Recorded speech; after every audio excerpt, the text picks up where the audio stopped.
Tanto eu quanto o Cláudio temos, o Cláudio vai aprofundar logo mais, que é o achar versus saber, gente. A quantidade de informação que a gente recebe equivocada hoje, justamente por esse prisma das pessoas terem o achado misturado com o que elas acham misturado com o que elas sabem.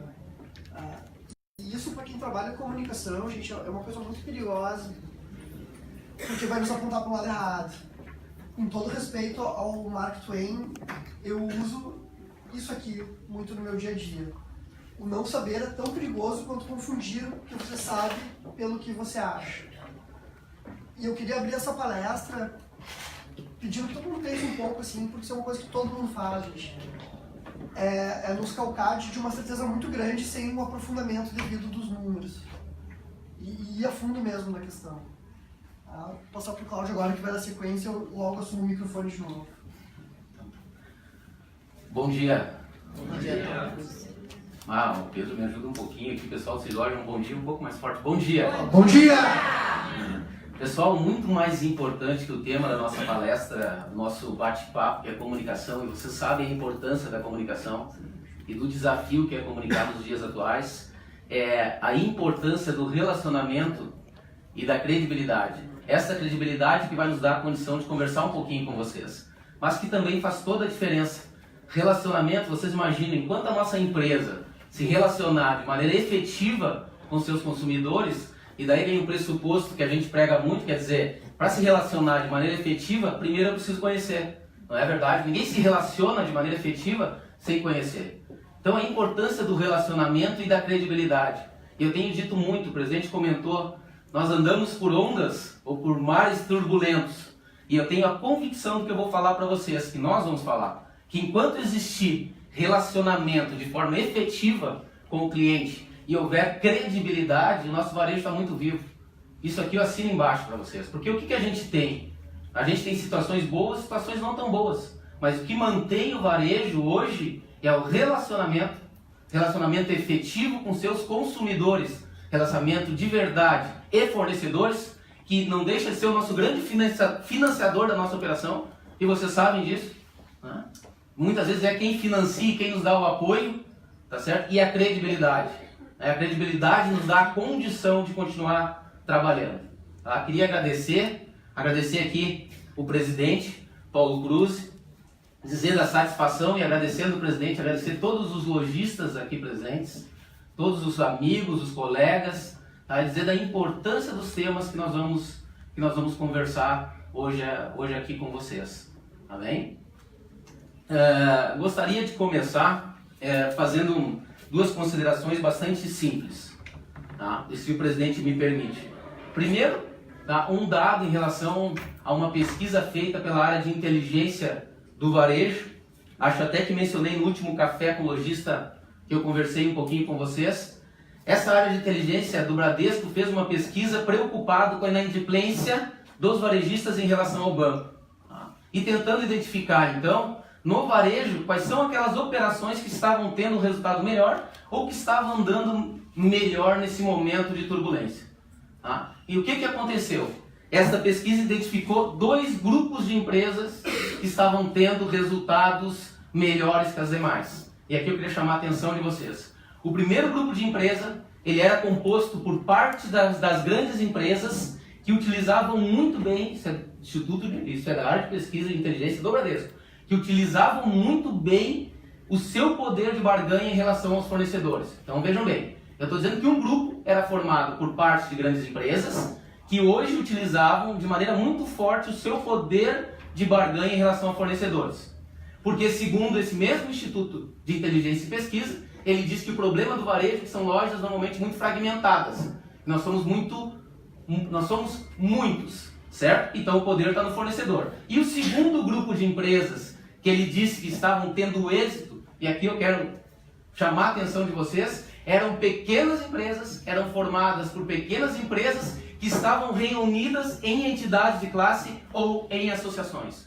E essa união em entidades de classes ou associações davam para elas uma condição muito especial de competição. Então, nesse sentido, presidente, eu queria parabenizar todos aqui presentes e eu gostaria já de chamar uma salva de palma porque vocês merecem e a convicção que a gente está no caminho certo. Por estar aqui junto ao Cindy Lojas, está numa entidade de classe. Parabéns! Porque a dúvida do caminho eu não tenho. É essa. Para nós pequenos, para a grande maioria que nós representamos pequenos, o fato de estar no conjunto e estar buscando o bem comum é fundamental. É onde nós ganhamos força. Tá bem? Pessoal, gostaria de começar, então, efetivamente, nosso trabalho fazendo duas considerações. Primeira, eu vivo do varejo. Certo? O varejo é meu ganha-pão, é meu dia a dia.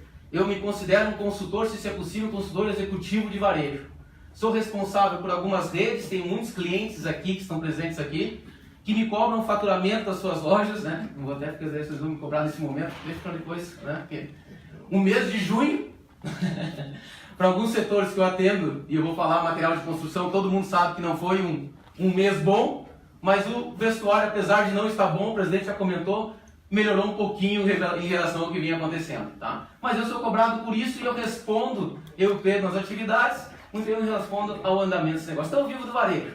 Eu não sou um teórico, eu sou um prático do assunto. Esse é o meu negócio. Então o que afeta vocês me afeta, tá bem? Então nesse sentido estamos juntos, tá certo? E a segunda consideração que eu queria fazer, também bastante simples, mas eu queria dizer que eu tenho a convicção que sempre a ameaça ela traz no seu escopo também oportunidades. Por que eu estou dizendo isso para vocês?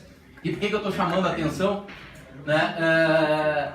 Porque eu, enquanto economista, certo? De origem, economista, eu vi a minha vida toda exemplos de que momentos de crise servem para algumas empresas que pensam diferente ou de forma especial, né? Crescerem além do convencional, ou além do normal. Por que eu estou colocando isso? Essa situação, gente, eu não estou viajando, eu tenho grupo de empresas que eu atendo que realmente estão tendo resultado diferenciado. Eu não quero aqui entrar a fundo nisso, depois podemos até discutir, mas nesse sentido eu acredito muito que a ameaça traz consigo, sim, grandes oportunidades. Tem muita gente ganhando com o aumento do dólar, tem muita gente se beneficiando, tem muita gente arranjando cliente que importava e não importa mais, e vocês vão enxergar isso no dia a dia. Tá bem? Até, eu estava comentando com o Pedro, olha só que interessante, né? Meu parceiro de muitas atividades, né? Quem eu considero muito, mas estava dizendo, ó, competir com o Pedro é complicado, né? Eu já de barba branca, quase 30 anos de varejo, o Pedro jovem, eu no meio de uma palestra de comunicação com o Pedro, né? Que é dono de uma agência muito bacana de comunicação, tá certo? Olha só, isso para mim é uma ameaça, né? Mas eu tinha, como eu disse para vocês, transformar isso em uma oportunidade. Então eu conversei com o Pedro e ajeitei para também transformar essa ameaça em oportunidade. O que eu combinei com ele? Ele fala 2 horas e 10 minutos, tá certo? Eu falo os 2 slides teóricos que tem, ele fala o restante.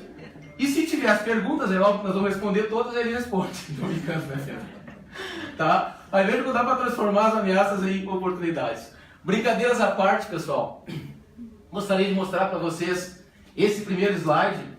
Eu apresentei esse slide ontem à noite numa aula de MBA, que eu dou já há 15 anos na SPM. É um MBA em gestão do varejo, uma disciplina de marketing, esse MBA em gestão do varejo. E eu mostrei para meus alunos que já foram visitar a loja, porque aqui eu quero fazer uma consideração também, que o varejo ele acontece na área de vendas. Se alguém não tem essa certeza, eu estou colocando para vocês. Vocês não pensem em resolver o problema do varejo no escritório, também. O escritório trata do que foi feito na área de venda. Tá? Então o escritório ele vai tratar se eu iluminei mal meus produtos, se o meu layout de loja está ruim, se o meu atendimento está ruim, se a minha loja não tem conforto para o cliente, vai resolver no escritório. Mas o varejo resolve no ponto de venda. Então eu pego meus alunos e vou para as lojas, tá certo? Que é onde efetivamente o varejo acontece. E ontem eu apresentei para eles esse slide e disse que ia apresentar para vocês hoje aqui no café. Que eu perguntei se eles estavam olhando para a loja deles. Mas olhando de verdade. Porque o significado da palavra olhar vai muito mais do que aquele olhar assim, né, de paisagem. Quando alguém pergunta pra gente, como é que eu tô hoje? Tá lindo, tu nem olhou pra pessoa, né? Então, né, esse olhar não pode acontecer no nosso estabelecimento. Porque o olhar, o conceito de olhar, ele vai muito além disso. O que eu tô falando? Que o olhar também tem que examinar. E aqui tem uma distinção muito grande que eu quero mostrar pra vocês, é o seguinte, o olhar querendo enxergar, que também é diferente. A gente tem uma situação que é época de crise, justamente nosso olhar é para não enxergar nossos problemas. É diferente, né? Quando eu deveria ver, eu não vejo. Tá certo? Então, olhar de verdade para o nosso ponto de vista. Por que eu estou colocando isso para vocês aqui? Tá certo? Eu tenho um cliente, entre outros, eu tenho um cliente de shopping, né? Amigo e tal, né? E existia uma situação onde o gerente disse que determinada loja não batia a meta esperada de vendas, porque não existia circulação, não entrava pessoas no estabelecimento.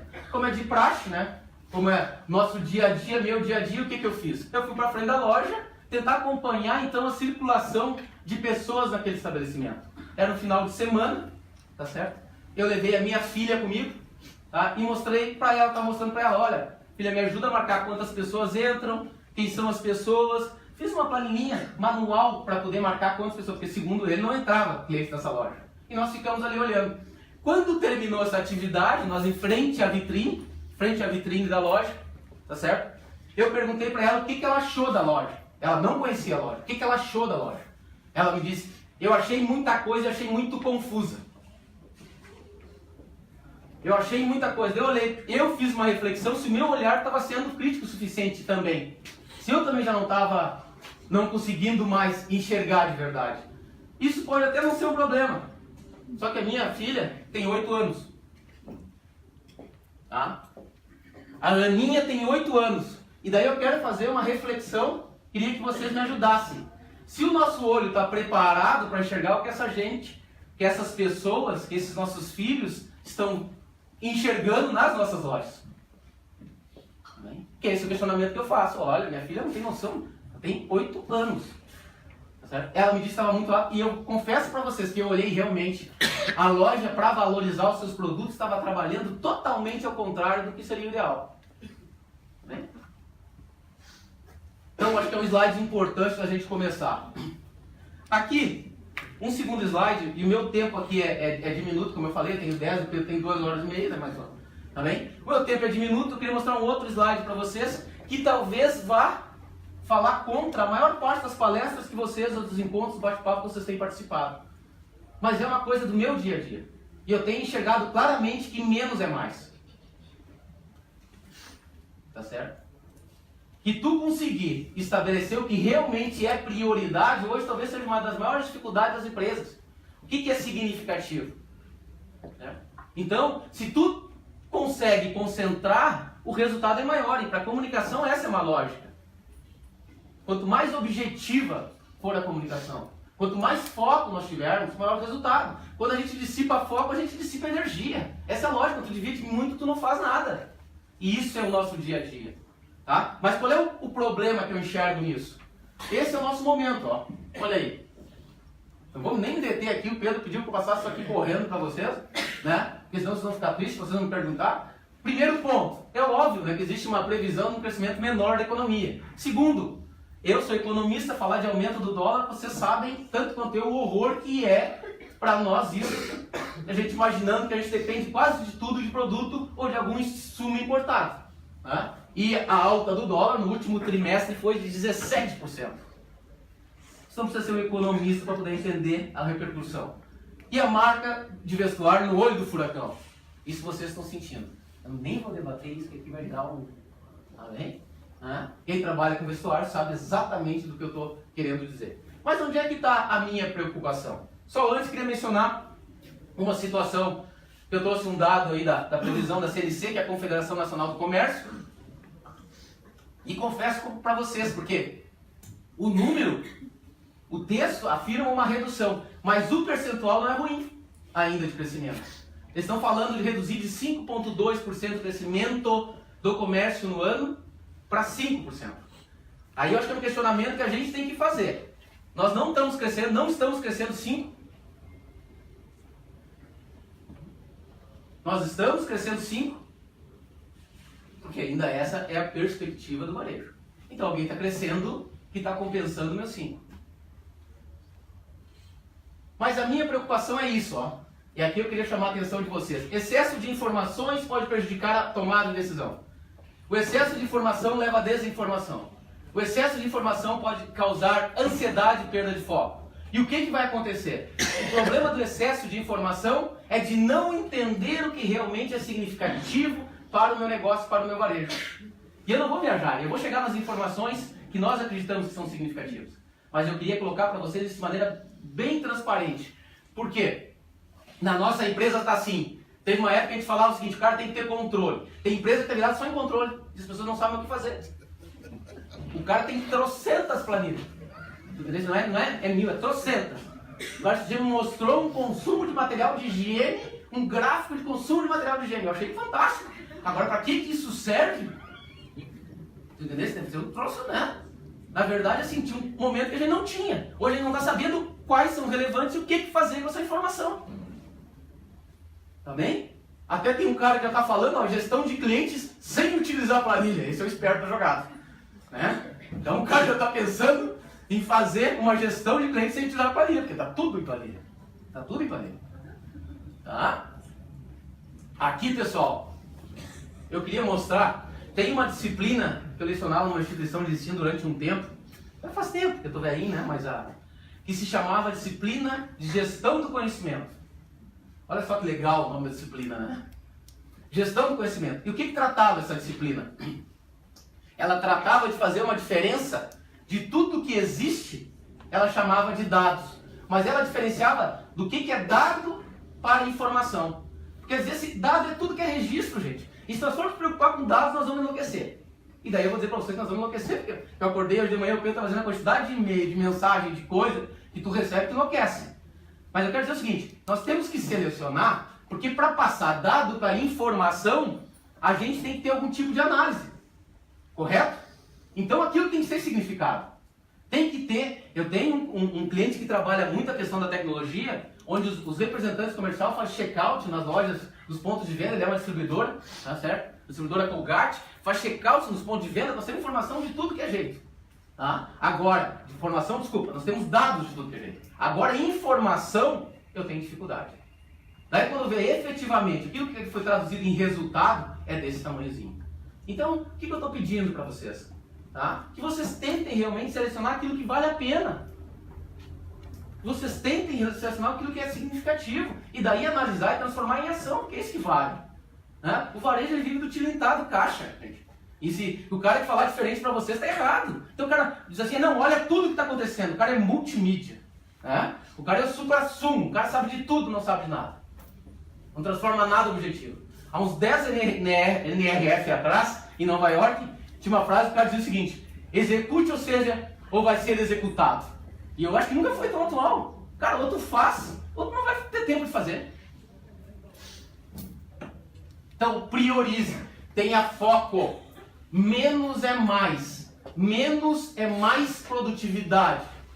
Certo? Chega. Meus gerentes já estão ganhando de margem de contribuição, já passaram a ganhar de margem de contribuição, está uma confusão tão grande que a gente nem sabe qual é a meta dele. Vocês estão cobrando tudo do cara e a entrega básica, daqui a pouco o cara não está conseguindo fazer mais.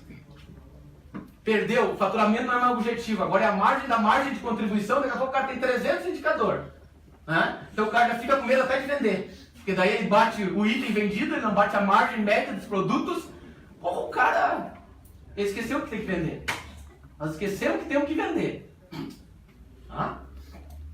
Aqui então eu já estou indo para o meu encerramento, da minha parte. Eu queria trazer para vocês aqui que efetivamente, e aqui eu queria falar de importância, eu trouxe para vocês, se vocês quiserem, por favor, aqueles pontos que eu julgo que são a essência e que muitas vezes o Pedro mencionou lá no início, que a gente fica no acho, mas não tem a certeza. Por exemplo, quantos por cento é a minha taxa de conversão na minha loja? Eu vendo para todo mundo que entra. Mentira, cara. Mentira. Mentira. Todo mundo vende para todo mundo que entra. É uma coisa maravilhosa. O varejo é uma maravilha. Daí quando eu vou contar e que eu ponho um contador eletrônico, essa taxa na maior parte do segmento não passa de 20%. Então a nossa comunicação está trazendo o cara para a loja. Só dos 10 caras que traz, eu vendo para 2. Daí eu quero saber o seguinte, como é que está a comunicação no ponto de venda? Como é que está o visual merchandising da loja? Como é que está a sinalização da loja? Eu gosto muito de citar um exemplo de Eu morava num bairro aqui em Porto Alegre, onde tinha uma grande loja de material de construção e me faltou, num final de semana, um adaptador. Né? Um adaptador para tomar. Eu saí, caminhando, ficar 2 quadras de casa, fui buscar o adaptador nesse mercado. Daí eu cheguei no final de semana, o cara já trabalha em regime de plantão, que é tribom, a gente em loja, aqui a gente fala tri no nosso estado, né? Tribom a gente ir em loja em regime de plantão, que leva 3 horas para ser atendido, mas tudo bem, vamos lá. Era plantão, era sábado de tarde, no material de construção, tinha uma fila e tu tinha que pegar ficha. Daí eu perguntei para ele, tá? Ele disse, não, pega a ficha aí. Pega a ficha agora. O que aconteceu? Eu esperei, então, a minha ficha. Quando o cara me chamou para ser atendido, eu disse, olha, eu precisava de um adaptador. Ele disse assim, tá aí do lado da coluna. Ah, mas vai, né, cara? Mas vai sinalizar assim na caixa prego, né? Entende? Então assim, para, né? Que o cara tá dentro da loja, pô. A comunicação já fez todo o esforço para trazer o cara para dentro da loja. Então vocês estão me falando em trazer clientes mais, querem mais do que os 10 que eu vendo para 2? É isso que está faltando? Um outro ponto de suma relevância e importância que eu queria trazer para vocês, que eu e o Pedro gostaríamos, que nós gostaríamos de trazer para vocês. É número... Desculpa, não estou acostumado com a tecnologia, daqui a pouco eu desligo o negócio. Tá? É o número de itens diferentes por nota fiscal. Número de itens diferentes por nota fiscal. O que eu quero dizer com isso, e me perdoa até, eu vou citar o exemplo novamente, material de construção nesse item, certo? Tem uma escola, numa empresa, numa empresa, né? Tem uma escola, uma empresa mexicana que tem 4.000 lojas chamada Comex, tá certo? São 4.000 lojas de tintas no México. São líder absoluto do segmento. Tá bem? E para gerenciar essas 4.000 lojas, lá o todo-poderoso Marcos Achar, presidente, estabeleceu 4 indicadores. O cara comanda 4.000 lojas com 4 indicadores. E um deles é itens diferentes por nota fiscal. E qual é a justificativa? E eu vou citar, vocês vão entender, depois traduz para outros setores, se vocês quiserem. Qual é a justificativa? Diz que o cara que chega numa loja de tinta e tu vende para ele tinta para casa dele, não fez mais nada.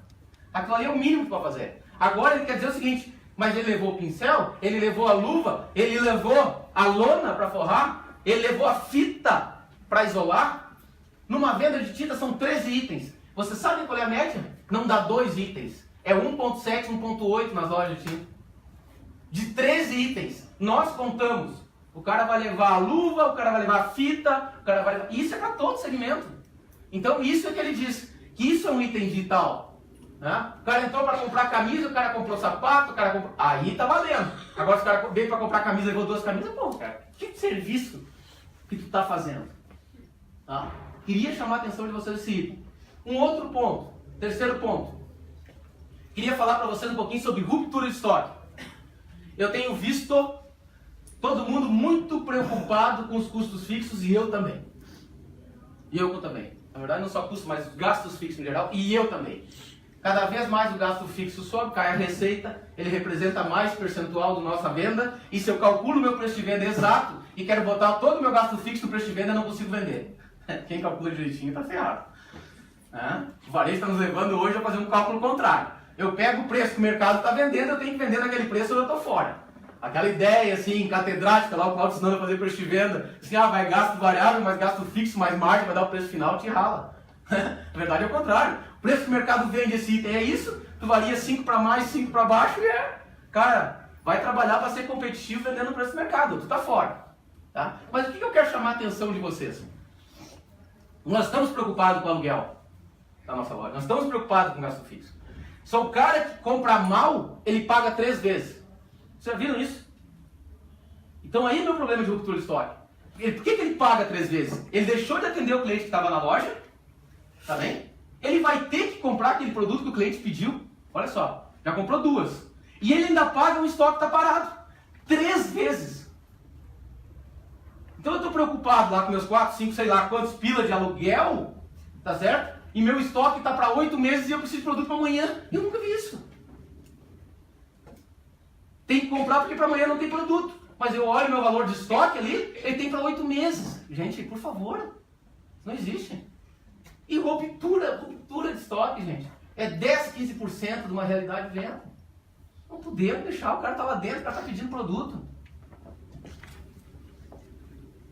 Tá? Então, item importante, tá? A questão do ticket médio também indica a qualidade de venda, mas eu também não vou me deter, porque senão temos que ir adiante aqui no nosso encontro. Tá? Essa fórmula aqui vocês não vão encontrar em outro lugar. Essa fórmula eu tentei simplificar para vocês. Eu e o Pedro tentamos simplificar que antes de comunicar existem alguns passos. Tá? E nós criamos essa fórmula, eu não sabia o que ia botar, né? Eu não sabia se ia botar. Se nós botaríamos saque ou SPC, eu preferi botar saque. Tá? Foi a dúvida que eu tive para trazer para vocês hoje, que essa fórmula não existe, então saque ou SPC. No momento atual eu preferi saque. Tá bem? Que é o quê? Gente, antes de comunicar qualquer coisa, eu tenho que identificar aquilo que eu sou singular, daquilo que eu sou único. Isso é a base da comunicação, cara. A gente comunica aquilo que a gente tem diferente, ou que a gente tem diferenciado. Então eu tenho que ter clareza no que eu sou singular. Se nós não acharmos isso, daí nós temos problema. Daí eu vou dizer para vocês, não façam comunicação. Não façam nenhum tipo de comunicação se vocês não reconhecer aquilo que vocês são único, que vocês são particulares. 2. Definição do público-alvo. E aqui eu quero contar uma notícia triste, que eu falei no meu último café com o lojista também, porque existe uma ilusão que todo cliente é nosso, e eu quero dizer para vocês, não é de vocês. Eu não vou vender para todo mundo. Se eu fizer isso, vai causar um problema. Vocês vão ter um problema. Nós vamos ter um problema. Então tem cliente, esqueçam, dizer o seguinte, meu cliente não é, cara, não vai conseguir entender. Tem cliente que só vai querer comprar de ti no momento de oferta, de promoção. Entendeu? Então vai fazer um esforço tremendo e tu vai esquecer daquele cliente que rentabiliza o teu negócio. Então, por favor, gente, identifique quem realmente sustenta o negócio de vocês. Definam para quem que vocês vão trabalhar. Essa é a base. E depois nós vamos posicionar, que é o posicionamento é a ocupação, né? É a transmissão dessa mensagem nossa para dentro da mente do consumidor, porque posicionar é isso. É ocupar um lugar único e diferenciado na mente do consumidor. E não é nossa ideia, isso tem que acontecer. E daí eu vou ter que utilizar todas as minhas ferramentas, e o Pedro vai mostrar várias ferramentas para que isso aconteça. Isso antes da comunicação ir para a rua. Tá? E aqui eu vou voar agora para dar tempo, Pedro, que eu estou indo muito demorado. Que eu já falei para vocês. Tá? Fator número 1, então, é ser singular, no que efetivamente, né, eu sou diferente ou diferenciado. E agora um detalhe, né? Eu tocar violão é diferente. Daqui a pouco o Cláudio tocar violão, o economista tocar violão é diferente, mas isso tem sentido para alguém. Aí nós temos que olhar também, né? Porque senão os caras veem que alguma coisa que é particular que não tem sentido nenhum para quem é cliente.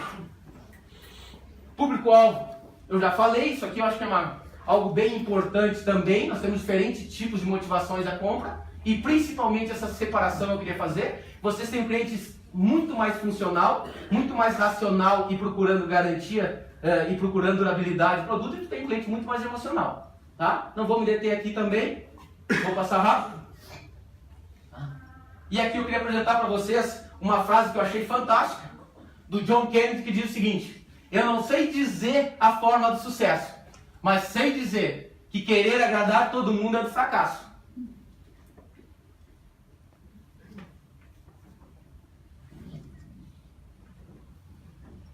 Aqui posicionamentos que eu estou dizendo para vocês. Posicionamento ele é a ocupação de um lugar único na mente do consumidor. E isso vai depender do trabalho que a gente faz. Não adianta, gente, vocês terem uma loja linda e não ter produto. Não adianta ter produto e não ter loja linda. Não adianta ter produto e não ter uma iluminação adequada. Não adianta ter uma loja linda e montar um brete de layout. Tem loja de porta fechada.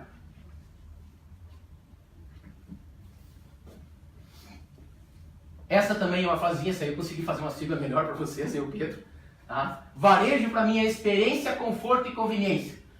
Antigamente, a área produtiva de venda tinha que ter produto. Mentira! Ela tem que ter conforto, conveniência e experiência.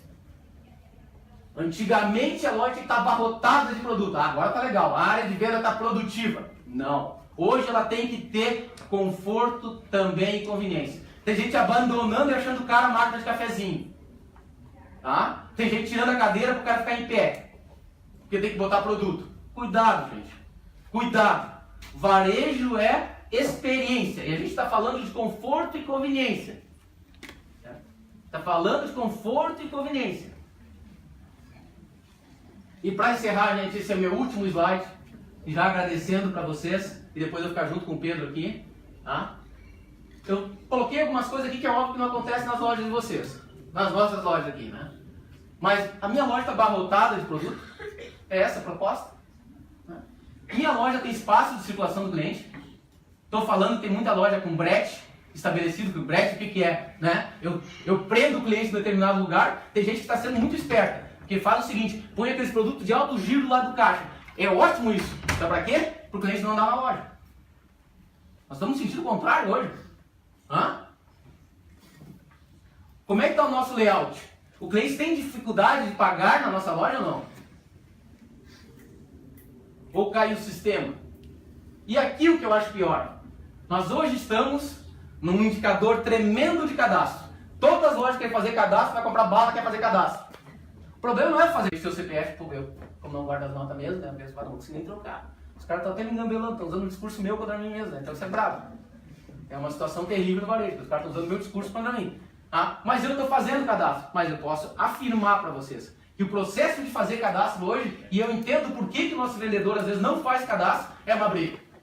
É uma briga. Às vezes o cara tem que entrar em trocentas telas para poder fazer um cadastro. E daí eu tenho, que nem alguns clientes que estão aqui hoje, nós temos meta de cadastro.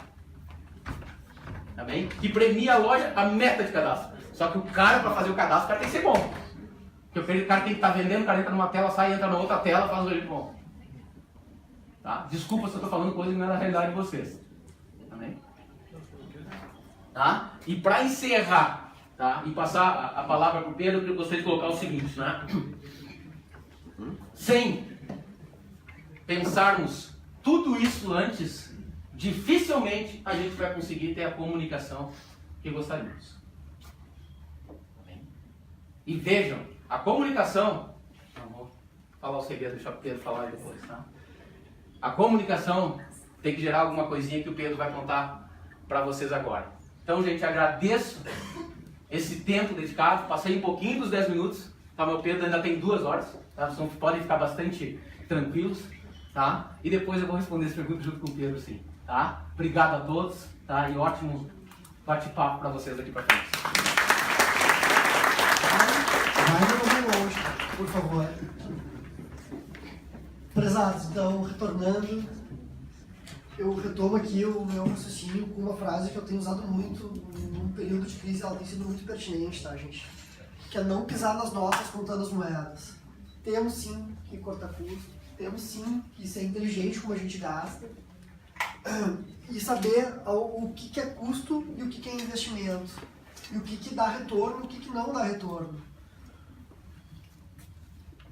Promotor de guerrilha, de entrega de flyer é uma coisa que tem sido mais concreta, assim, essa dicotomia aqui de entender onde se vai o dinheiro e onde é um dinheiro bem investido.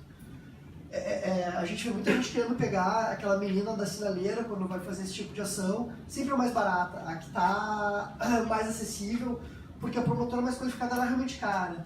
Agora, a diferença de resultado que a gente vê no investimento de uma pessoa que representa bem a tua loja, deixa muito claro como é cara que a gente pagou barato. É muito caro. Tá? Então a gente começa aqui, assim com uma frase do Mark Twain aqui. Essa frase eu não me lembro quem falou, então não vou conseguir dar o crédito, mas ela é muito pertinente para o momento que a gente está. Tá? Que é um momento que está todo mundo preocupado em cortar custo. E tem muita gente cortando onde não tem que cortar. Dando sequência, então, gente, a esse raciocínio, o que eu quero trazer para vocês aqui? Comunicação, ela é um investimento, gente, ela não é um custo. Esse efeito de Hollywood aqui, ele vem para trazer o que? É o investimento em venda, gente. A comunicação, ela sempre tem que estar vendendo 2 coisas, ou as 2 coisas juntas, que é a nossa marca ou o nosso produto. E eu ponho produto / serviço, porque acho que todo mundo tem claro que hoje praticamente não existe produto puro, né, gente? Todo produto tem um pouco de serviço.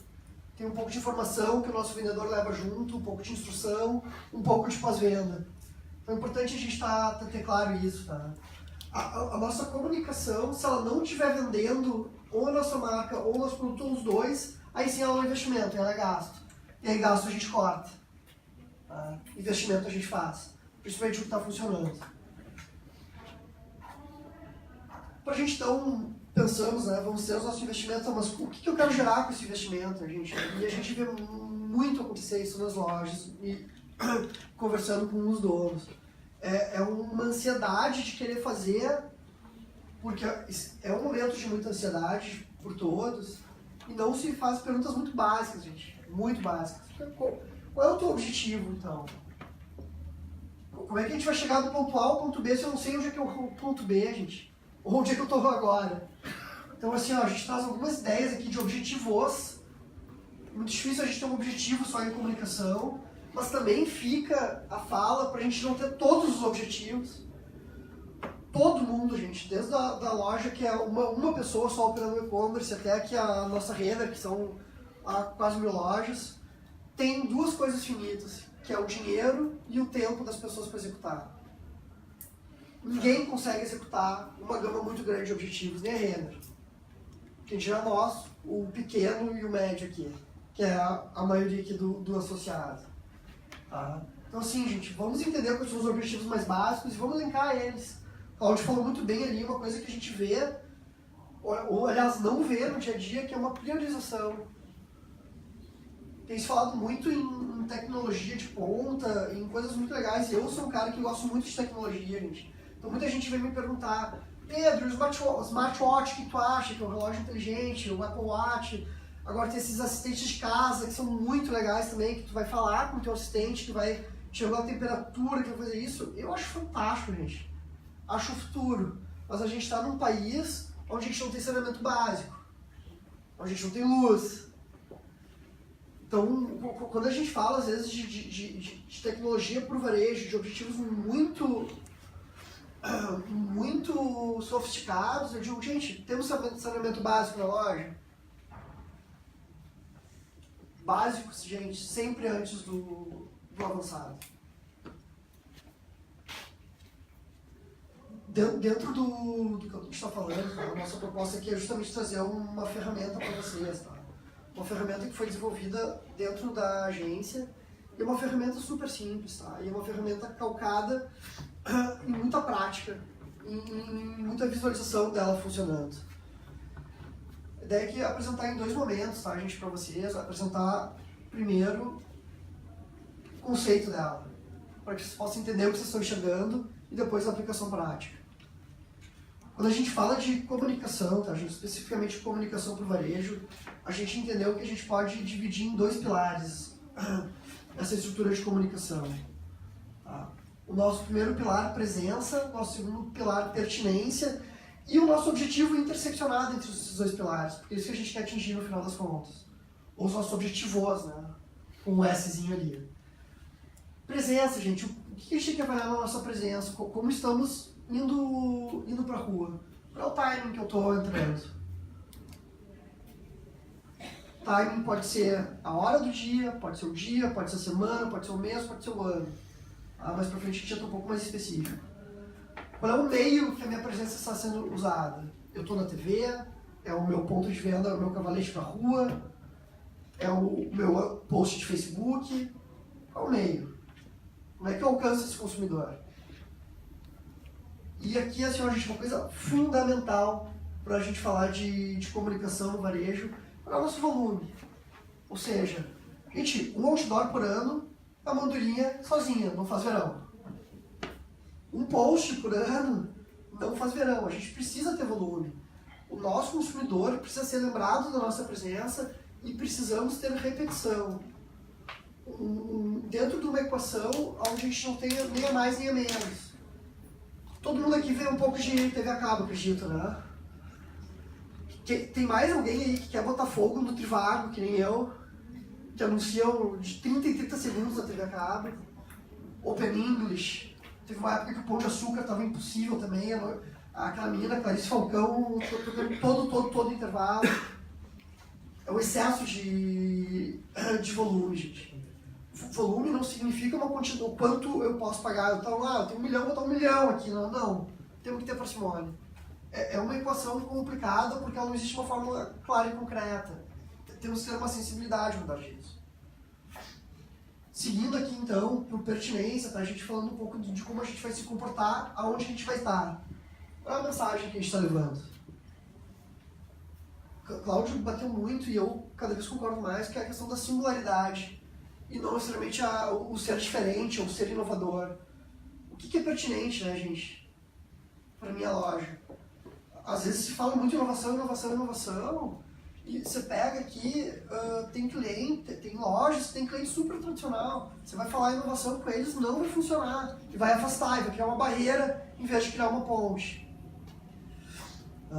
Então, a nossa singularidade ela é muito do que a gente tem de legal e que vai ser efetivo para o nosso cliente e não coisas que a gente tem escutado que nos parece legal. Essa análise para dentro é muito importante, gente, quando a gente fala aqui singularidade. Até porque tem uma característica de mercado, né, gente, que o Claudio falou do excesso de informação para a gente, mas a gente tem que pensar no excesso de informação para o nosso consumidor, gente. Todo mundo quer um pedaço da atenção do nosso consumidor. Vocês não concorrem, a loja de material de construção não concorre só com o grande que está ali. Ela concorre com a Red Bull. Como assim, Pedro? Concorre com a Red Bull? Você está louco? É claro que não.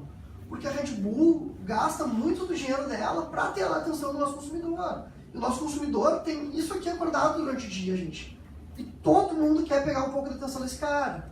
Então, quando a gente está falando de comunicação, nosso primeiro nível de concorrência é com toda essa galera que põe muito dinheiro para fora para ter a atenção desse cara. Então, nós temos um recurso muito menor, finito, de tempo, de energia, se nós não formos singulares, a gente não vai ter a atenção desse cara. As pessoas estão criando bolhas de proteção com esse excesso de informação. E está cada vez mais difícil a gente transpor isso aí. Quanto mais singular, e aí seguindo para o último, assertivo a gente for, maior a chance a gente tem de poder falar com o nosso consumidor. Porque não está fácil. Não está fácil.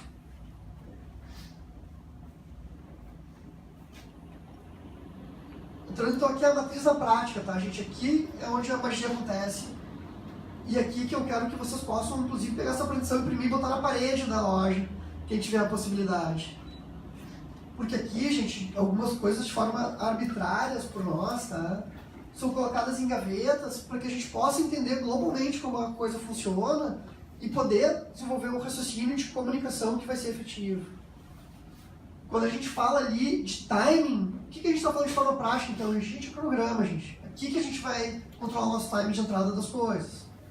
E quando eu falo em cronograma, a primeira coisa que eu escuto são as exceções pelo lojista. Ah, mas eu não tenho como prever tal coisa. Não, tem coisas que são imprevisíveis. Imprevisíveis. E a gente não pode deixar de fazer um cronograma pelo que não é previsível. Senhora, isso não é previsível, né? O que não tem remédio, remediado está. Agora, o que é planejável? Desculpa essa conjugação horrorosa de verbo aí, tá, gente? Mas o que é planejável? Gente, as datas estão aí. O Natal, até onde eu sei, todo ano é 25 de dezembro. Não muda, né? O carnaval muda, ok? A estação aqui para o varejista de vestuário, sim, às vezes entra antes, às vezes entra depois, não entra. Mas a gente não tem frio em dezembro. Pelo menos significativo, né? Então a gente sabe que vai ter frio, mais ou menos, antes ou depois, mas vai ter. A gente sabe que vai ter calor. A gente sabe que vai ter Natal, a gente sabe que vai ter Páscoa. A gente sabe Copa que vai ter do Mundo. Copa do Mundo. Eu e o Cláudio, a gente agora estava numa reunião com o cliente reclamando da Copa do Mundo. O Cláudio ainda pertinentemente falou: pois é, deixa eu te contar algum segredo, daqui a 4 anos tem de novo. E, gente, eleições, né? Que é pior. Gente, e essas coisas estão lá no início do ano, gente. O início há 4 anos. A gente pode ter um programa para 10 anos para frente, porque essas coisas não mudam. Ou mudam muito pouco. Liquidas. Ah, tem o liquida lápis vermelho do shopping. Gente, isso o shopping avisa com muita antecedência, gente. Black Friday também, a data tá aí. Black Week, Black Month, já tá assim, uma zoeira, a história do Black Friday, mas enfim. Tá planejado, vocês podem planejar hoje o Black Friday de vocês, se for pertinente. Que aí já volta porque eu falei, né? Então, e aí é um grande parênteses sobre as datas e liquidas, que é o seguinte, eu recentemente agora dei uma entrevista para revista do Cindy Lojas, que eu acho que sai na próxima, a produção ajuda aí, sai na próxima? Sim. Obrigado. Sai na próxima, que estava perguntando sobre o Dia dos Avós e como o lojista tem que aproveitar essas datas. E a minha primeira... Eu respondi a pergunta com uma pergunta, eu sei que não é o protocolo, né? O meu questionamento foi, o lojista tem que perguntar assim, devo aproveitar essas datas? De novo, gente, a ansiedade pela venda faz que a gente não pense. A gente troca coisas que funcionam por coisas que não funcionam. Dia da avó, muito legal. para algumas lojas, para alguns segmentos. Eu atendo uma loja de shopping junto com o projeto que eu tenho concatenado com o Cláudio, que fez uma baita campanha de Páscoa antes da gente entrar, né? E a primeira coisa que eu olhei, gente, como o Páscoa vai vender o raio desse produto? Isso não faz nenhum sentido. E aí, em vez de aproximar o nosso consumidor, a gente gera uma barreira, porque é um comportamento estranho. Um comportamento bem estranho. E a gente às vezes não se dá conta. Quando a gente começa a pensar o comportamento da loja, assim como o comportamento humano, as coisas começam a ficar um pouco mais claras. Já entro mais a fundo, inclusive, nisso. E aí, aquelas datas, sim, talvez, aquelas questões do cronograma que podem ser um pouco mais difíceis de prever, que são os lançamentos. A gente vai fazer compra, a gente vai ter novidade para contar para o nosso cliente. E às vezes, claro, o produto pode aparecer de uma forma mais repentina e mais difícil de cronogramar. Mas a compra programada que a gente tem que cronogramar e pensar que isso aí tem que ser pautado para comunicação.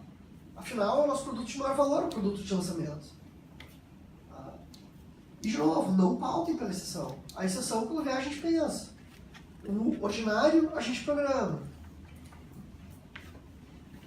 Partindo, então, aqui para ferramentas, gente, onde eu tinha falado meios. Que talvez seja a parte mais palpável aqui do que a gente está falando e mais fácil de enxergar. A grande pergunta quando a gente vai pensar nas ferramentas é qual é a ferramenta de comunicação que eu vou usar para eu realmente alcançar meu consumidor. Como eu falei de forma arbitrária, aqui a gente dividiu em 4 segmentos: digital, tradicional, guerrilha e ponto de venda. Digital, vamos lá então, é o que está na Coqueluche, né, gente? É o Facebook, é o Instagram, é o Google AdWords, é o Google Remarketing, é o nosso site mobile, nosso aplicativo. Aqui a gente compreende tudo que é digital.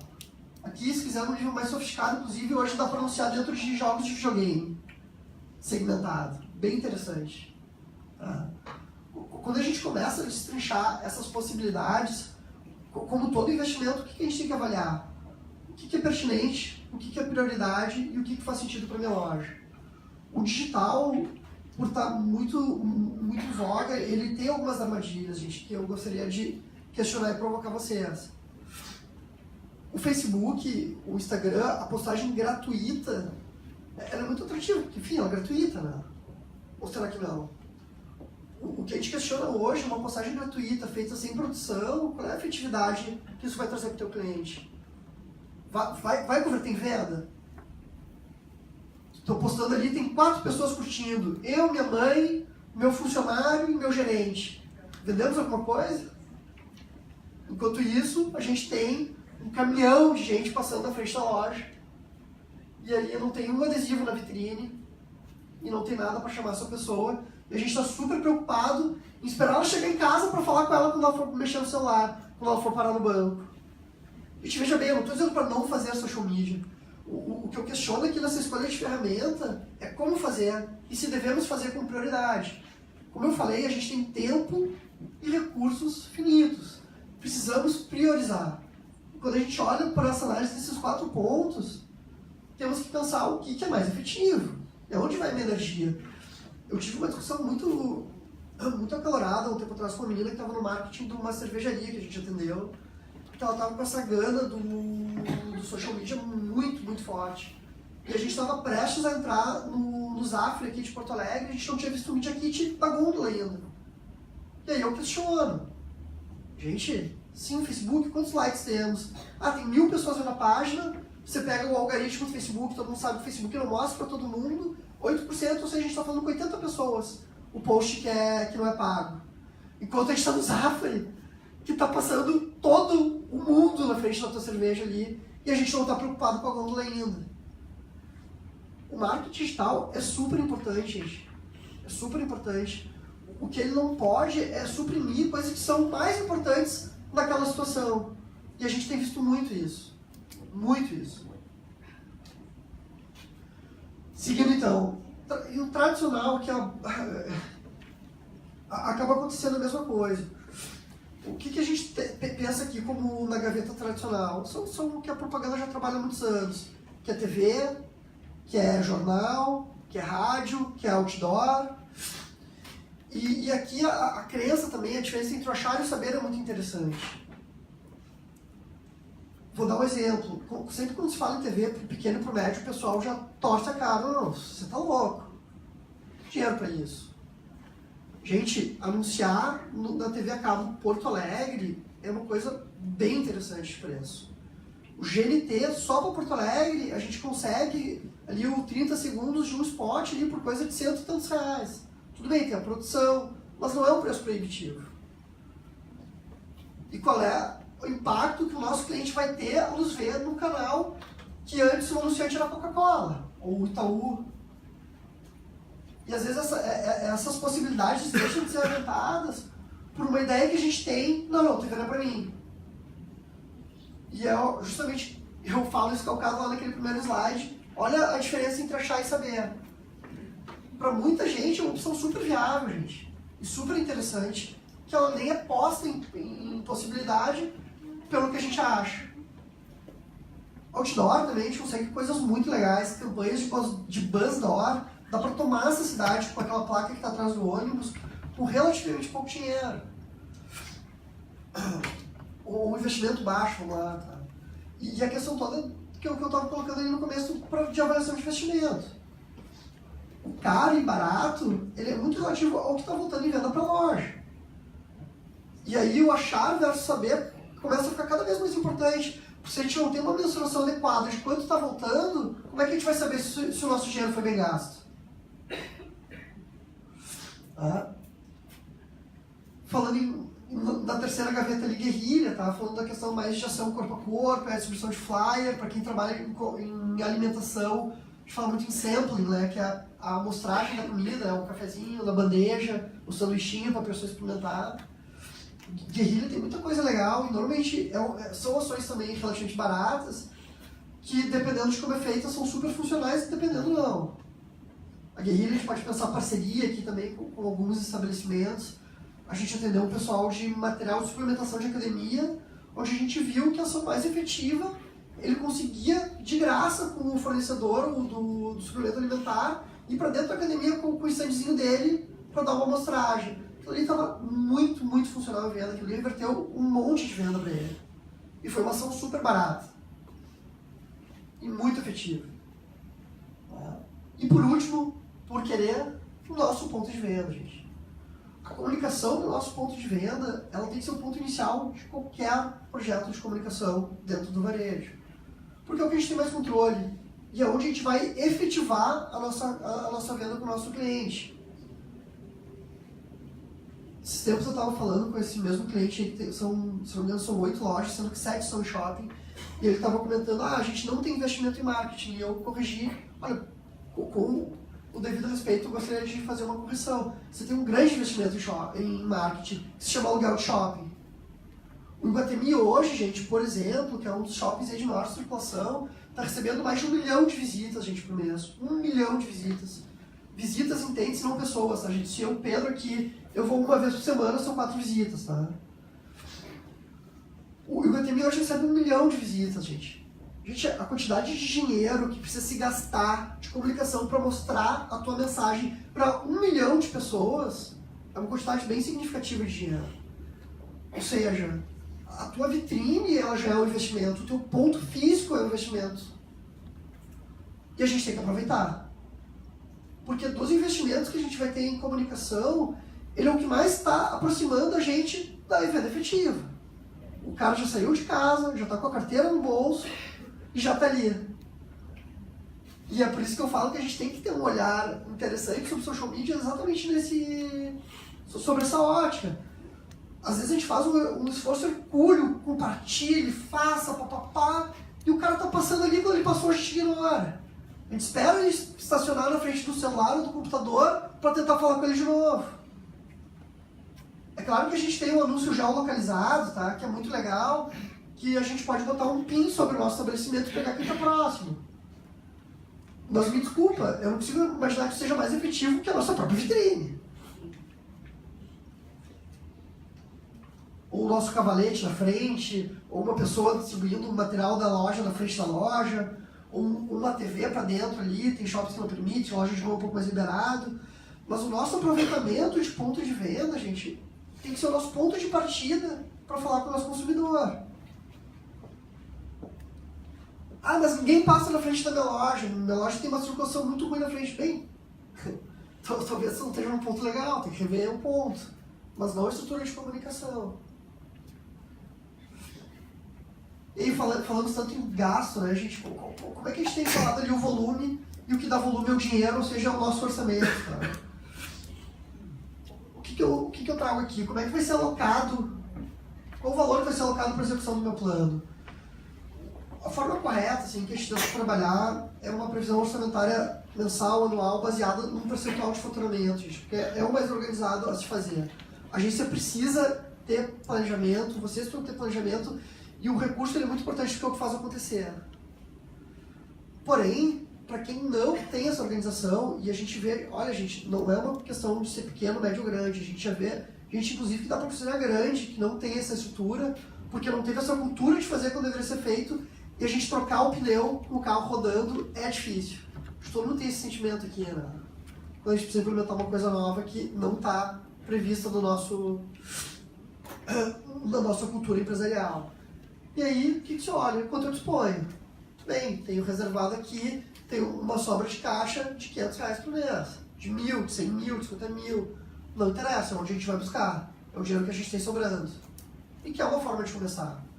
O que eu gosto de trazer é a questão do percentual de faturamento, gente, que é a forma mais organizada de trabalhar. E é onde a gente deve mirar. Mas a gente não deve deixar de fazer, porque, não, então eu não consigo, então deixa assim, não vou fazer. Que é um pouco a história do cronograma ali, não, eu tenho muita exceção, então eu não vou fazer um cronograma. Não, faz. Faz. Começa a fazer. Isso é o importante. Indo pro outro lado aqui, então, gente, que é a parte da pertinência, vamos pensar o que traduz a nossa pertinência, né? Que o nosso comportamento são as peças que a gente vai estar trabalhando. Que é o que está muito vinculado ali às ferramentas. Precisamos entender, gente, a distribuição de conteúdo. A gente tem aqui um sistema binário, mas que ele pode se misturar, que é institucional versus comercial.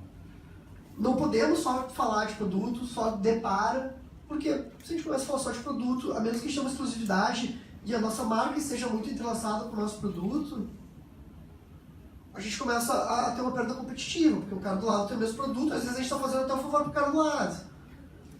A minha geladeira pifou faz um mês, mais ou menos. E eu fui no shopping, na geladeira pifa, a gente tem que ter uma velocidade muito grande, né, para comprar, porque não dá para ver sem geladeira. Eu, casualmente, tinha uma geladeira de cerveja em casa e consegui fazer uma alocação ali provisória. Mas eu tinha pressa igual, porque uma geladeira de cerveja não é uma geladeira. Até porque a minha tinha um pouco de cerveja ali, então, né, já estava alocada.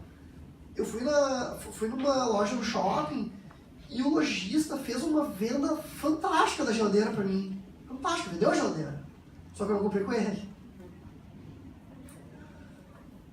Então, assim, ó, a gente tem que ter um cuidado, a gente tem um equilíbrio entre o institucional e o comercial. Pauta só comercial leva esse tipo de coisa. A gente prepara, às vezes, o nosso consumidor para comprar do nosso concorrente, não para comprar com a gente. A pessoa tem que ter alguma conexão com a nossa loja. Seja mais prática, não. Eu vou na loja tal porque está em toda esquina, eu vou na loja tal porque o cara é um cara preocupado com o meio ambiente. Temos que achar a nossa comunicação institucional, que está muito vinculada ao nosso posicionamento.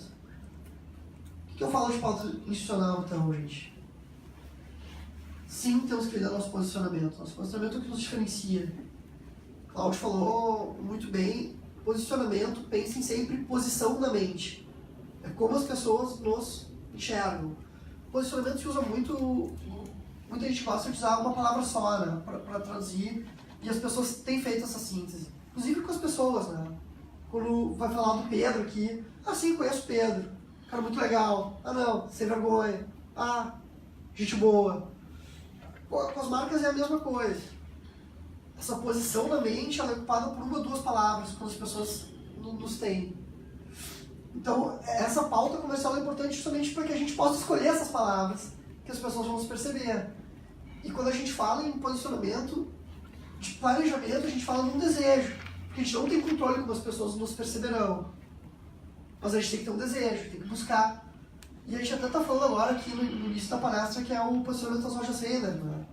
Que a gente sente um desejo muito forte do encantamento com o posicionamento, e muita gente relata que não percebe isso nas lojas. Ou seja, é um posicionamento que talvez seja muito mais focado no discurso do que na ação. Seguindo nossa pauta institucional, também podemos vender o nosso serviço através da nossa pauta institucional, podemos vender a nossa conveniência, o nosso atendimento. Aqui são alguns exemplos, tá, gente? É impossível a gente poder listar todas as pautas. Eu só quis trazer já pontos de partida de itens que a gente considera muito importantes. Tá? Aí, seguindo para a nossa pauta comercial, afinal a gente está falando de vendas, né, gente? Pauta comercial, falar de produto também é uma coisa que a gente vê muito. Preço, desconto, depor. Gente, não é só isso. Quando estamos falando de produto, a gente tem diferenciação para falar. Temos exclusividade. O que a gente pode falar desse produto? Não, esse produto não tem diferenciação. Ok, nós temos que pensar que também podemos falar de diferenciação. E quando a gente fala em preço, às vezes a condição é mais importante, é um item primeiro. Temos que ter uma análise individual das coisas. E não cercas mentais já prontas. Porque para certos produtos, o parcelamento ele é um item fundamental de venda e não o preço. O brasileiro pensa parcela, acho que todo mundo sabe disso. Né? E a promoção, quando a gente fala, também não é necessariamente só um depor. É um 2 por 1, aí é entender a situação. Mas a promoção é muito importante também. De novo, gente, quando a gente fala bem de um item e não do outro, ou fala mal de um item, é muito mais a situação. Eu tento nunca trabalhar com certo e errado, mas com adequado e não adequado. Claro que a gente tem que fazer promoção, e é claro que a gente tem que fazer depor, mas na situação adequada, e não por padrão. Ah, olha só, precisamos fazer promoção, então, tá, deixa eu ver um depor. Não, calma, pensa, relaxa. Dá uma olhada para ver realmente se é a melhor forma de promover aquele produto.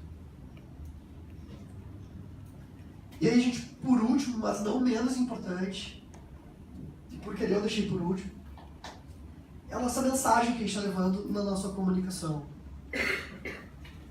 Isso aqui dava uma palestra inteira, tá, nesse item, e eu quis ser sintético para que possa ser produtivo, que é falar de uma questão assim, ó, unidade, gente. Vocês têm que pensar a marca, a loja de vocês, como uma pessoa. E essa pessoa, ela se apresenta vestida, ela fala, ela tem um tom de voz, ela tem um vocabulário e ela tem um comportamento. O Pedro que vocês estão vendo aqui é um Pedro parecido com o que eu encontrei em outros lugares. É uma roupa relativamente social. Se eu estiver no ambiente de churrasco, um pouco mais despojado.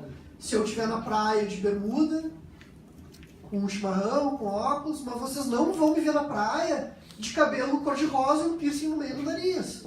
Nada contra quem usa, mas não é o do meu comportamento. Vocês não vão me ver numa festa pulando em cima da mesa, porque o Pedro tem uma unidade de comportamento e de forma de se vestir. Parece engraçado e parece um exemplo esdrúxulo, gente, mas acontece muito. A loja no ponto de venda é isso, a loja no social media é aquilo, e a loja no outdoor é uma outra coisa que eu nem sei dizer o que é. Porque a loja é pensada pelo arquiteto, a loja no outdoor é pensada pela agência, e a loja no social media é pensada pela agência de social media, pela agência digital. Isso gera, gente, uma esquizofrenia do tamanho do mundo. Isso acontece muito mesmo. E as pessoas não se dão conta que sim, temos que ter adequações ao meio que a gente está transitando, mas não ser outra pessoa. Eu sempre brinco, eu fui esses tempos no bar mitzvah do filho do amigo meu, 13 anos, entrei na sinagoga, sim, botei o kippah, porque era um protocolo de comportamento daquele meio. Mas eu não precisei me circuncisar para entrar nessa sinagoga, gente. Eu não precisei me converter. E quando a gente entra em meios, circula em meios diferentes, a gente tem que ter isso em mente. Tem que ser o Pedro. A pessoa não pode te olhar em outro meio e não saber quem você é. E as lojas fazem muito isso, gente, muito. E isso aqui é trazido através de coisas que a gente vê em praticamente todos os clientes. E aí, voltando no que o Cláudio falou, a gente não traz clareza. Como é que a gente quer concorrer com a Red Bull? Como é que a gente quer que a atenção dessa pessoa se ela não sabe que é a gente? Tem redes de lojas que a gente brinca, cara, você quer ter 10 vezes uma ou uma vezes 10. Porque cada loja tá de um jeito. E aí o social media de outro é o samba do crioulo doido. Essa unidade, gente, é o que nos dá força. Tanto em quem tiver mais de uma loja, mas quem está atuando em meios diferentes. E praticamente todo mundo está atuando em meios diferentes. Seja digital, ponto de venda, tradicional. Se nós não tivermos uma unidade de apresentação, de discurso, de comportamento, nós vamos gerar confusão no nosso consumidor. E acreditem em mim, gente, muita gente está fazendo. Pensem o quanto a gente faz isso na nossa loja. Porque aí é o que o Claudio falou. A comunicação é um grande esforço trazer o nosso consumidor para a loja. Ele não pode ter dúvida quando ele chegar. Ele não pode nos ver no outdoor e chegar na nossa loja e não ter claro, mas essa é a loja que anunciou. Coisa que eu já escutei, aliás, do consumidor de uma loja que a gente fez campanha. Tá, mas era do outdoor isso aqui? Você vê, putz, erramos. Coisa muito errada aqui. Gente, eu gostaria de agradecer a presença de todos. Encerramos aqui a nossa palestra. O material está todo disponível para vocês. Para download, o pessoal depois passa a explicação. Quem quiser pede, a gente manda. E agora a gente abre a sessão de perguntas, né? E hoje eu vou responder, tá brincando. Deixa eu levantar aí. Alguém? Levante a mão. Se os senhores me permitissem usar um complemento de experiência, eu faria. Por gentileza. Por gentileza. Muito obrigado. Meu nome é José Hugo Clanzão, sou lojista, nunca fui lojista. Tenho 77 anos, vou fazer 78 daqui a pouco, 51 anos de trabalho. Eu trabalho para uma empresa de alta tecnologia, serviços satelitais e outros via rede. Mas não é isso que eu quero falar. O primeiro palestrante falou muito do cadastro. Tá?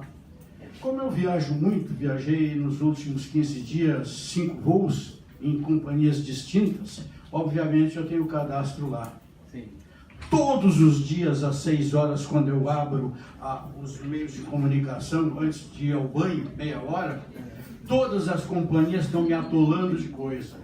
Tá? É oferta disso, é oferta de viagem, viagem internacional, milhagem, pontos e por aí vai. Olha, invento, chego cada companhia a ter 2 ou 3 por dia.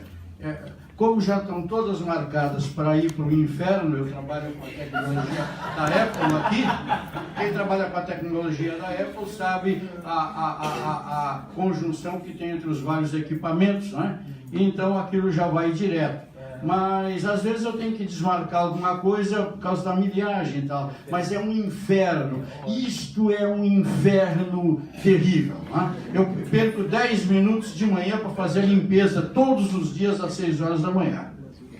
Agora a contrapartida, posso me levantar? A contrapartida para os pequenos e médios lojistas é o seguinte. Eu compro calças numa lojinha que agora eu tive até dificuldade de me lembrar do nome. Num shopping, uma loja de shopping, é um proprietário com 2 ou 3 empregados. Né? Mas por que eu volto lá? Porque eu sou bem atendido, ele tem um produto bom, com as características que eu gosto. Eu compro lá só calças, ele tem outros produtos também. Agora, ternos, blazers, não é do meu feitio. Mas aquilo tem lá, eu sou muito bem atendido, o cara não me enche o saco com o cadastro. Outra coisa, a loja ótica. Tem alguém aqui de ótica aí? A ótica que eu trabalho. Eu acho que ela deve ter aí uma meia dúzia de lojas, eu até não sei. Mas por que eu volto lá há 20 anos? Porque sou bem atendido. Só por causa disso. Tá? Meu óculos não é barato, é lente especial, ele faz um baita faturamento, mas é o atendimento, o encantamento do cliente e não me enche o saco. Agora, marca a presença, esse da ótica, marca uma presença excepcional. De que maneira? No meu aniversário, no Natal, em coisas assim. Mas não fica me mandando produto para encher o saco, ele só marca a presença e diz, ó, eu estou aqui, lembre-se de mim. Né? É muito importante. Porque hoje o pessoal está usando o tal do cadastro, olha, é terrível. O que você falou é nota 11. Obrigado. Obrigado. Muito obrigado. Muito obrigado. Gente, mais perguntas, dúvidas, xingamentos? Baseado na segunda, na colocação que ele fez no cadastro de eu sou lojista e estou começando agora. O que seria não encher o saco? Quantas vezes isso seria por semana, por sei lá eu, que se possa fazer isso? Acho uma pergunta muito pertinente e para mim ela está muito vinculada ao nível de envolvimento com a compra, né, gente? Vamos entender níveis de envolvimento. Chiclé, apartamento. O que o Cláudio estava falando ali que eu acho muito pertinente? Gente, não é razoável pedir uma compra de baixo envolvimento, cadastro. Que seja mínimo. Um chiclé, por exemplo, cadastro do quê, gente? E claro que a gente precisa de dados. O que você tem que avaliar para ter cadastro e o nível de complexidade é o nível de envolvimento com a sua compra. Quanto maior o nível, mais a gente precisa estar informado desse cliente pelo próprio serviço que a gente tem que prestar. E sobretudo, o consumidor tem que entender que o cadastro ele vem justamente para volta para ele aquele tempo investido, desde que seja razoável. Colaborando com o Pedro e tentando também participar da resposta, dizer o seguinte: eu acho que a base do cadastro é para a gente servir melhor. Essa é a ideia do cadastro. E no momento que o cadastro passa a ser inconveniente, na verdade não está cumprindo a questão básica dele. Porque o cadastro justamente ele vem para tentar qualificar e transformar o nosso negócio de forma mais produtiva na relação com quem está do outro lado. E se ele for inconveniente, como o colega coloca, muito bem colocado, né? Hoje de manhã tu recebe 300, hoje chega a ficar com uma aversão àquela marca. Em vez de estar construindo, nós estamos então destruindo.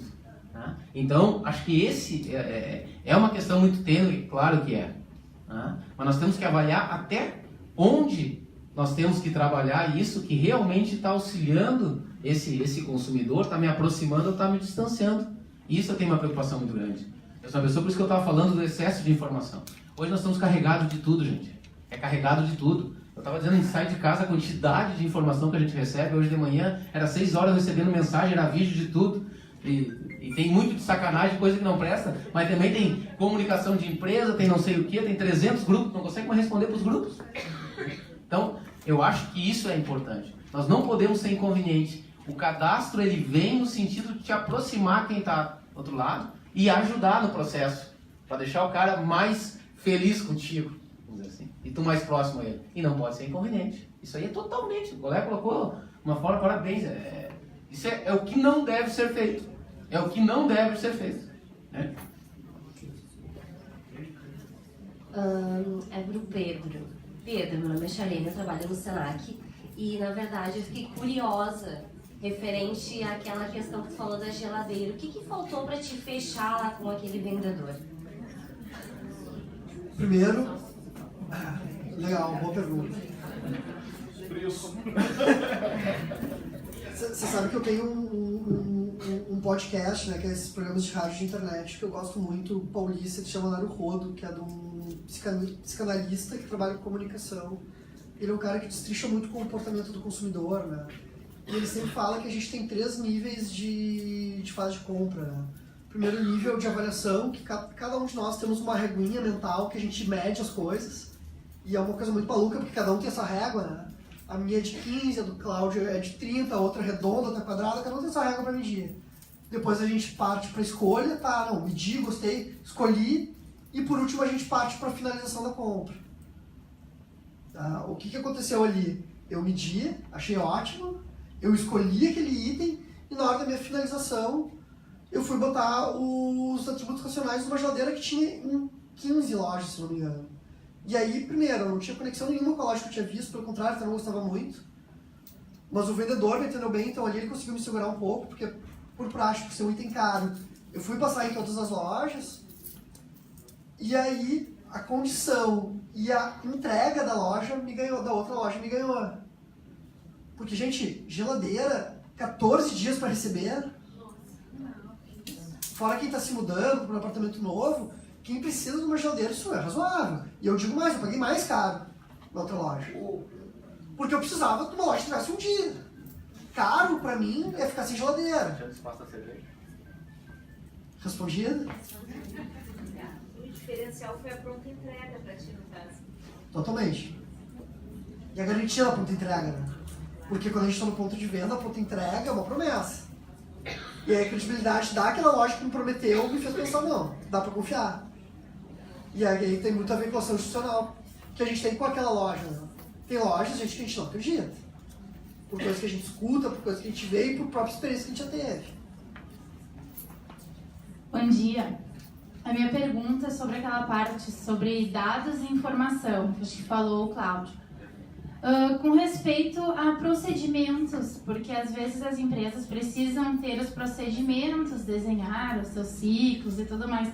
Só que eu sei que às vezes isso toma tempo, mas é importante, né, estudar o negócio, desenhar. E como eu faço isso? Morreu? Entendeu? Como eu faço isso focado com essas informações? Como resumir? Tá bem. Eu vou te colocar de uma maneira bem prática, assim, sem também aprofundar demais o assunto para daqui a pouco uma questão de tempo. Na verdade, nós temos nas empresas dois tipos de informações relevantes. O que a gente chama de indicadores de resultado, que mede o resultado final da tua operação, e daí eu estou falando de lucro, atividade do negócio, estou falando de taxa de conversão, e tem indicadores que a gente mede o desempenho, que vai levar a esse resultado. O que eu aconselho normalmente é pensar na qual é a principal entrega, ou qual é o principal resultado esperado pelo teu negócio. Porque o que acontece normalmente? Deixa eu tentar te traduzir isso bem. Eu estava numa discussão esses tempos de um cliente que nós atendemos, que eu atendo, que é a Colgate. Tá? Como eu estava dizendo para vocês, é uma enormidade de indicadores. Certo? Só o que acontece? E daí, assim, nós estávamos tirando pessoas da área comercial, porque o cara não entregava o número de visitas que deveria fazer por dia em cada ponto de venda. Só que o cara está batendo faturamento. Entende o que eu quero te dizer? Então, assim, nós temos que enxergar, não podemos perder o norte de qual é a nossa existência. Entende? O que é fundamental para nós? Não que as outras coisas tu não vai olhar. Mas é diferente aquilo que tu vai dar ênfase e aquilo que tu vai dizer o seguinte, não, isso aqui não pode deixar de acontecer. Porque o que acontece? Vai chegar num momento, daqui a pouco tu vai estar dando mais energia para a visita do cara do que para a venda do outro. E daí ferrou o processo. É o que eu estava dizendo para eles. O cara não consegue, o meu representante lá não consegue vender mais. Porque criou um grau de complexidade no desconto. O cara tem que vender um mix adequado. Então se ele vende um, ele tem que ficar com medo que ele tem que vender outro, senão ele não bate a meta do mix. Vocês entendem o que eu estou querendo dizer? Daí ele fica contando no relógio que ele tem que fazer as 10 visitas dias porque ele é premiado pela meta do dia. Eu disse, tá, mas aí? E quando ele bate o faturamento, que é o que nos dá vida na empresa? Vocês entendem o que eu estou querendo dizer? Eu acho que é uma coisa que tem que chamar a atenção da gente. Não que a gente não vai ter que olhar o desempenho, né? Vamos ter que olhar a margem média da loja, a margem de contribuição que vai resultar no lucro lá, o percentual de desconto que a gente gosta muito, que afeta a margem de contribuição, que vai afetar o lucro. Não estou dizendo que não faça isso, mas estou dizendo que priorize, que consiga enxergar realmente aquilo que é que eu estava dizendo para vocês. Aquela rede de lojas no México que eu mencionei, a Comex, ele toca 4.000 lojas com 4 indicadores, que é o que ele olha. É óbvio, se esses indicadores não estiver atendendo, ele vai entrar para ver por que aquele indicador não está atendido e vai chegar no indicador de desempenho, tá certo? Mas ele trabalha com 4 indicadores. E ele poderia ter uma enormidade. Mas aquilo para ele é o essencial para fazer o monitoramento do resultado que ele almeja. Não sei se consegui te responder. Sim, era sobre isso, sobre a constância. Tá. Obrigada. Só fazendo um complemento, assim, a questão do número, não entrando no número da gestão do varejo, porque isso é com o Cláudio, mas quando a gente fala em número na propaganda, e essa tua indagação também te escuta bastante, a gente conceitualmente tenta passar o seguinte: gente, você tem que pensar que um carro, a gente está olhando para um painel de carro, faz sentido o indicador da temperatura estar maior que o da gasolina, o contagiro está maior que o da velocidade? O que é prioridade, gente? O que a gente precisa olhar primeiro? Ah, claro que se a temperatura for lá, explode o carro, precisa saber. Precisa ter controle disso. Mas a gente não precisa saber mais a gasolina? Agora, claro, né, o que é a gasolina, o que é a velocidade da loja, que é o grande desafio.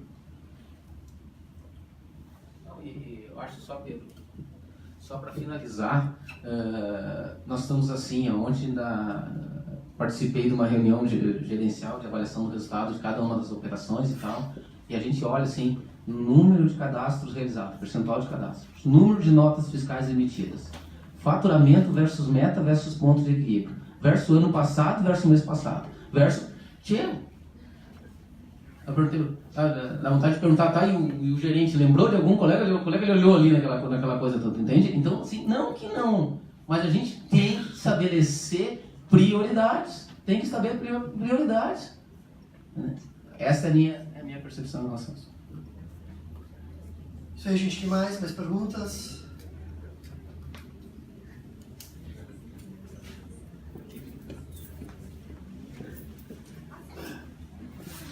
Dentro disso que tu colocaste agora, da prioridade, como é que fica o Instagram nessa questão?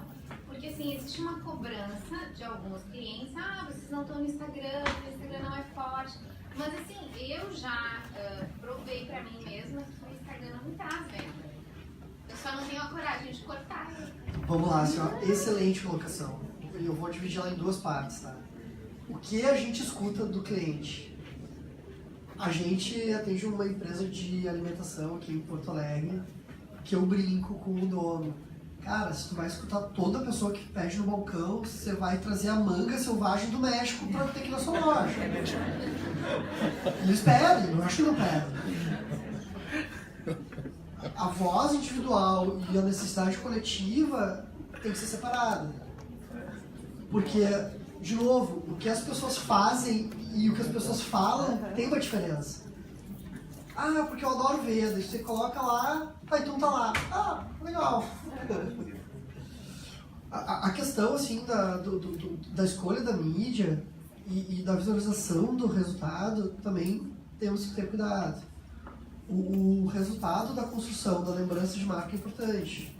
Talvez não resulte em venda, mas a gente está lá sendo lembrado. O Instagram, ele tem duas características diferentes do Facebook.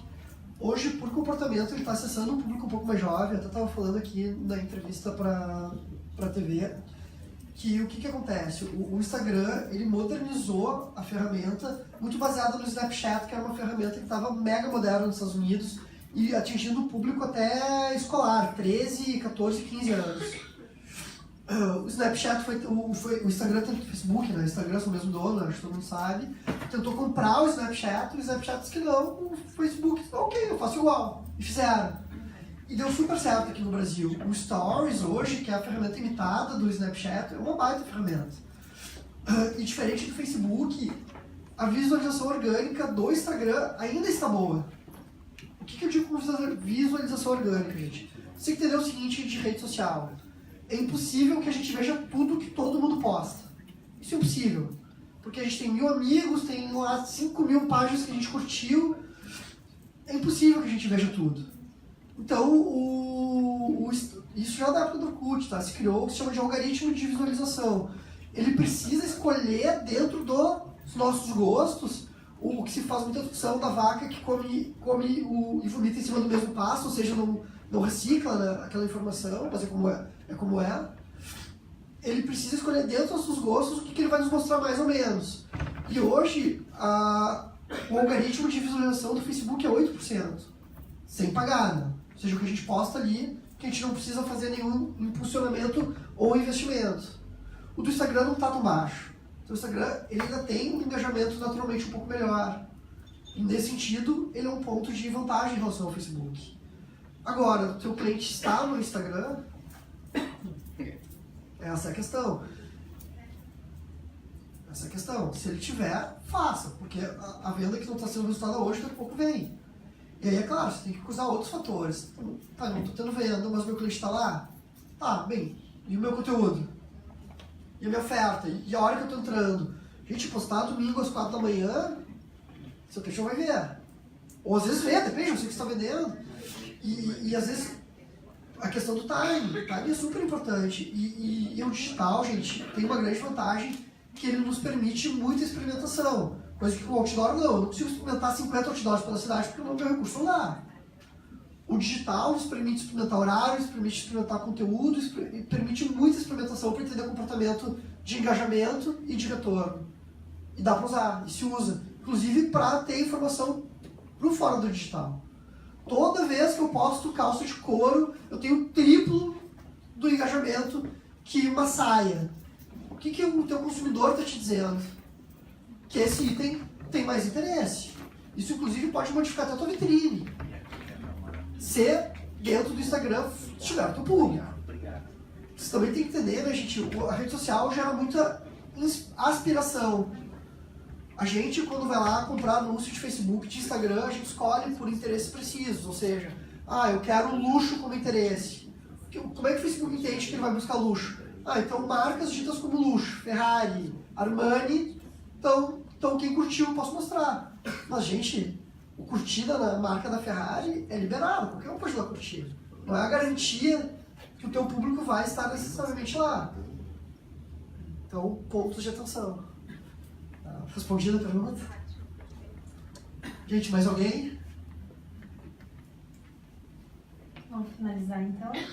Obrigado, Pedro e o Cláudio, por terem contribuído com este conteúdo enriquecido de informações relevantes para o dia a dia dos lojistas e empresários aqui presentes. Vamos agora à entrega do brinde.